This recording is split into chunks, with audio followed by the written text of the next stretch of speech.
Yan, makikita nyo, yan po yung pinaka bulaklak niyan. Yan, o. At ngayon nga pong panahon na to, kita nyo, may mga sumusulpot sa kanyang mga parang bulaklak, ano. Yan yung itsura nung mga nakukuhang seeds ng mga aglonema, no. So, ito yung aking mga nakuhang seeds. Bubudbud natin dyan, ano. Buto ng mga aglonema o Chinese evergreen. Meron nga ba yan? Minsan napapaisip tayo, no? Hello everyone, this is Hermes Unao of Mini Dino Park and Eco Garden and welcome back sa ating YouTube channel. At ngayong araw nga po, tuklasin natin at pag-aralan kung saan nanggagaling yung mga buto ng mga aglonema, no? At merong ilan na nakakapagpadami sa pamamagitan ng mga seeds. Pero kasi usually tayo sa mga Chinese evergreen, doon po tayo sa mga suloy, ano? Yung dinidivide po natin yung roots kapag halimbawang sila ay lumago na at lumaki, no? Pero this time, yan yung titingnan natin, ano? Kasi sa akin, first time ko lang din itong gagawin at pag-aaralan natin yan sa ating pagbalik. Kaya kung ready na kayo mga ka-MDP, tutok lang po.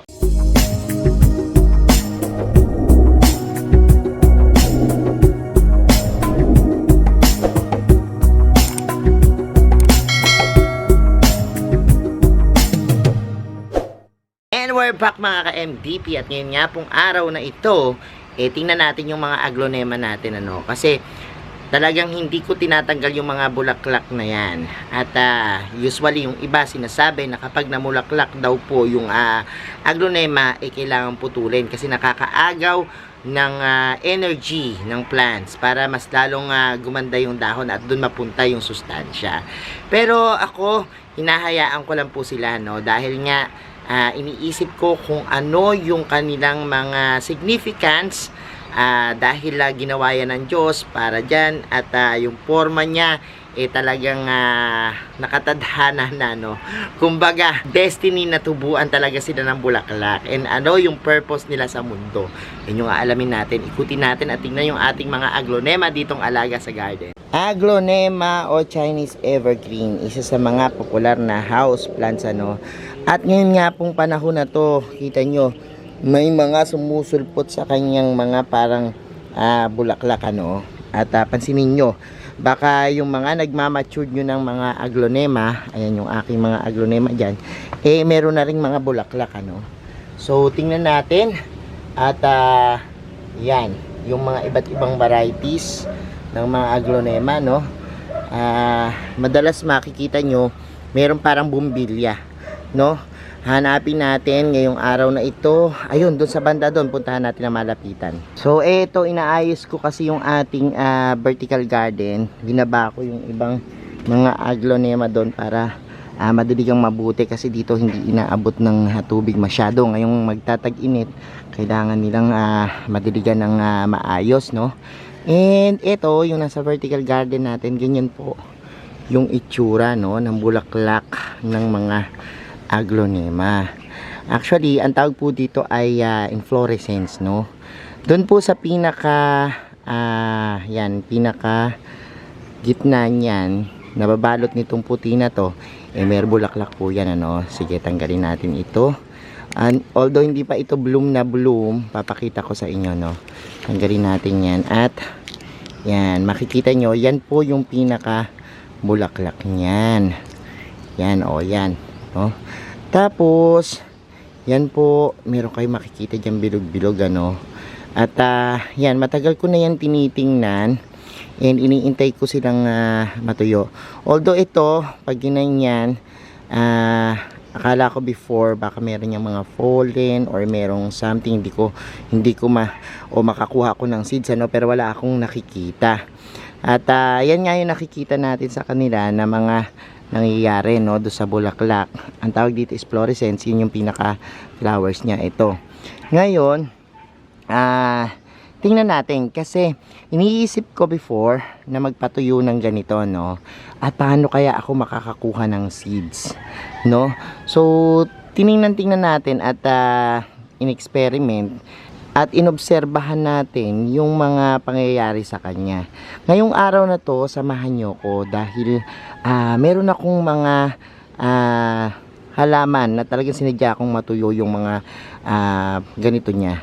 Kasi pag fresh siya, medyo hindi pa develop yung seeds. And iniisip ko dati pa kung talagang ang nagkakaroon ng buto o nakakakuha ng buto mula sa aglonema, kasi meron tayong nakikita minsan na nagbebenta ng mga buto ng mga Chinese evergreen pero never nating nasubukan. Kaya ngayong araw na to, try natin, punta tayo dun sa isang halaman ko na meron pong natuyo na at medyo talagang matured na yung kanyang bulaklak. So nandito yung isa kong aglonema na talaga pong, ayan kita nyo naman, parang damkin na nga or parang daiphin yung kanyang laki Ito po yung sinasabi ko sa inyo na aglonema ko na parang hinayaan ko lang po ang daming sa kanyang sumulpot na mga parang bulaklak na katulad din po nung sa kanina, kaya lang ito medyo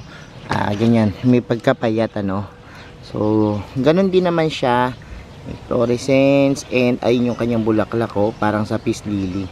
Nakita nyo ganyan yung mga bulaklak kasi ng mga iba't ibang halaman tulad ng mga ibang philodendron, yung selum, yan, yung caladium, ganyan, may mga balot na parang puti yung kanyang mga parang flower stalk So ayan, tingnan natin dito merong ilang tuyo na ako nakita. So ayun yung kanyang itsura tanggalin natin yung mga pinakabalot, tapos ayun may mga makukuha tayong mga ganyan yan.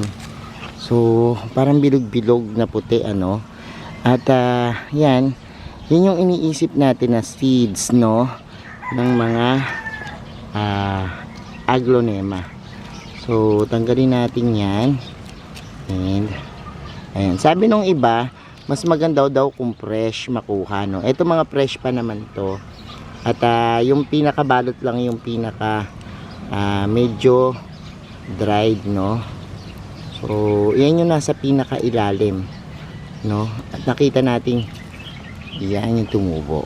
Sa saliksik ko naman, ganyan yung itsura nung mga nakukuhang seeds ng mga aglonema so yan din yung mga tinatanim nila. So tingnan pa natin yung iba itatabi ko na lang muna itong mga nakuha natin para mamaya yun yung ating ipunin. So ayan, kita nyo dito ayun, mga sari-sariwa pa. Ito kasi pag medyo tumagal-tagal matutuyot na rin. Hindi ko alam kung tutubo kapag tuyong-tuyo pero yun yung nakikita natin na mga parang kinukuhang buto sa mga aglonema. Tanggalin na natin to. Ayun, para siyang mga bilog-bilog dun sa pinakailalim po nung parang flowers niya. So yan po yung nadidevelop kapag halimbawang nagmatured na yung bulaklak ng inyong mga aglonema. So kunin natin lahat yan. So yan, and meron pa dito mga ilan. Ito naman makikita natin dito medyo sari-sariwa pa ito medyo sariwa pa to. Ito yung talagang sariwang-sariwa. Ito naman medyo sariwa lang. So ang gawin natin is tanggalin natin to para makita natin so tuyo na yung pinaka niya. Ayan po look. Yan. So yan yung nakikita ko na hinaka-harvest ng ilan. Actually sa ibang bansa ko yung nakikita na nag-harvest sila ng ganito, yung mga buto ng mga aglonema pero sa atin ngayon ko lang tinry na mag-harvest ng ganitong mga buto pero sana yan maging successful tong ginagawa natin, kasi eventually po kapag matagal na kayong nag-garden marami na kayong madidiskubre, hindi na yung mga common methods ng pag-aalaga ng halaman, kasi minsan sanay na tayo na dun tayo kumukuha dun sa mga bagong suloy katulad nito, another plants na sumuloy. So ayan, dinidivide lang natin yung panibagong plants dun sa mother plants niya. This one naman ngayon, susubukan natin kasi para hindi na tayo magtatanggal ng mga flowers, no? At ito yung ating pag-aaralan at susubukan na paramihin sa pamamagitan ng buto. So ayan po, no? So ayan po, nakikita nyo yung seeds, no, ng mga aglonema. So halika at ating itong ipunla, ano, kasi yan, pwede na po itong itanim. So eto na, simulan na natin yung pagpupropagate, ano, sa pagkita ng seeds. Mayroong ilan na nagsasabi na kailangan hugasan, ano, pero ako i-direkta ko, nasusubukan natin direkta yung pagtatanim nitong mga seeds na to. Tapos ito yung aking gagamiting medium, ano, kasi base sa mga experience ko, mas tumutubo sila dun sa mga medium na nag-hold ng moist, no. At itong medium natin ngayon is pinaghalong coco peat tsaka po yung bark ng trees, ano. Yan yung aking mga gagamitin kasi gusto ko na kapag during sa pag-germinate nila merong manatiling moist, ano, na talagang magpapalabas ng plants. So ngayon itatry natin. So ito yung aking mga nakuhang seeds, bubudbud natin dyan, ano, dun sa ating pinaka ating mix, no. Tapos sprayan natin ng ganyan, no. Yan, moist natin siyang ganyan. Mas meron pa akong nakuha dito pala, tingnan pa natin to, no. Yan yung isa pang nakuha natin at pinitas kanina para mas makita natin mabuti. Ayun, meron pa rin, ano.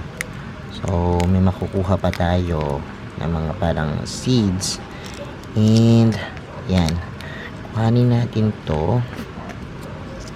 Yan, tanggalin natin yung mga bilog-bilog na yan, no. Tapos ito rin, tanggalin natin yan. Yan, and yan, and ayan. So ito wala na, oh. Meron pa iba dapat pasulupot, kaya lang wala na. Oh, ayun, mga kabitan na lang. So ito sama na rin natin dito, no. And ayan, lagyan natin dyan, no. Tapos ganyan uli natin yan. Lagyan natin ng basa. Ito pong ginamit ko, wala tong butas, ano, kasi usually kapag ugat naman po ako, hindi ko na binubutasan kasi limited lang naman yung tubig na nilalagay natin, hindi naman punong-puno, ano. So ito, pag nag-evaporate yan, makikita nyo yan, mamamasa-masa. Tatakloban natin yan ng ganyan, yan, at iwanan lang natin. Sana mag-work, and kung meron din kayong mga ganyan, i-try nyo, no, para sabay-sabay tayo na mag-explore, no, sa pag-aalaga nitong aglonema. At yan, magkwentuhan tayo dito kung ano yung mga nangyayari, no, sa ating mga susunod na video. Takip nyo lang pong mabuti yan, ano, kailangan kasi makulob yung moist nya para tumubo yan.